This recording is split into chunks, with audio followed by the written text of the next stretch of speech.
తెలంగాణ నుంచి బీజేపీ ఎన్నికల శంఖారావం పూరించనుంది. దేశవ్యాప్తంగా పార్లమెంటు నియోజకవర్గాలను 143 క్లస్టర్లుగా విభజించారు. తెలంగాణలోని 17 పార్లమెంటు స్థానాలను 5 క్లస్టర్లుగా చేశారు. దేశంలోనే మొదటి క్లస్టర్ మీటింగ్ రేపు పాలమూరులో నిర్వహించనున్నారు. కేంద్ర హోంమంత్రి బీజేపీ అగ్రనేత అమిత్ షా ఈ సమావేశానికి చీఫ్ గెస్ట్ గా హాజరు కానున్నారు. అమిత్ షా తెలంగాణ పర్యటన సైతం షెడ్యూల్ ఖరారైంది. 3 జిల్లాల్లో ఆయన పర్యటించనున్నారు.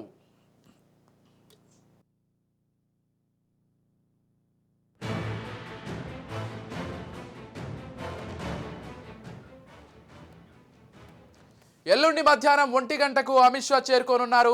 అక్కడి నుంచి మహబూబ్ నగర్ చేరుకుంటారు. సుదర్శన్ ఫంక్షన్ హాల్లో జరగనున్న క్లస్టర్ మీటింగ్ పూర్తయిన తర్వాత అమిత్ షా కరీంనగర్ మీటింగ్లో పాల్గొంటారు. చివరిగా హైదరాబాద్ జేఆర్సీ కన్వెన్షన్ హాల్లో జరిగే క్లస్టర్ మీటింగ్ అనంతరం తిరుగు ప్రయాణం కానున్నారు. మొత్తం మీద లోక్సభ ఎన్నికల వేడి ప్రారంభమైంది.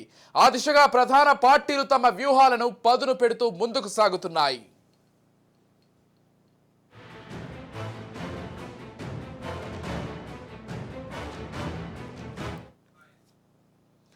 మొత్తంగా లోక్సభ ఎన్నికలకు సంబంధించి బీజేపీ ఇప్పటికే పూర్తి స్థాయిలో సన్నద్ధతకు ప్రిపేర్ అవుతోంది. అంటే తెలంగాణకు సంబంధించి క్లస్టర్లకు సంబంధించి స్వయంగా అమిత్ షా వచ్చి ఇక్కడ సమావేశాలని నిర్వహించి దానికి సంబంధించి పూర్తి వివరాలను ఇక్కడ ఉన్నటువంటి తెలంగాణ బీజేపీ నేతలకు చెప్పాలని అనుకుంటున్నారట. మొత్తంగా ఇదే అంశానికి సంబంధించి పూర్తి డీటెయిల్స్ అందించడానికి మా ప్రతినిధి స్వప్న ఫోన్ ద్వారా సిద్ధంగా ఉన్నారు. ఎస్, చెప్పండి స్వప్న. విజయ్, మొత్తానికి అసెంబ్లీ ఎన్నికలతో పోల్చుకుంటే పార్లమెంట్ ఎన్నికలకు సంబంధించి బీజేపీ శంఖారావం అయితే గట్టిగానే వినిపిస్తుంది.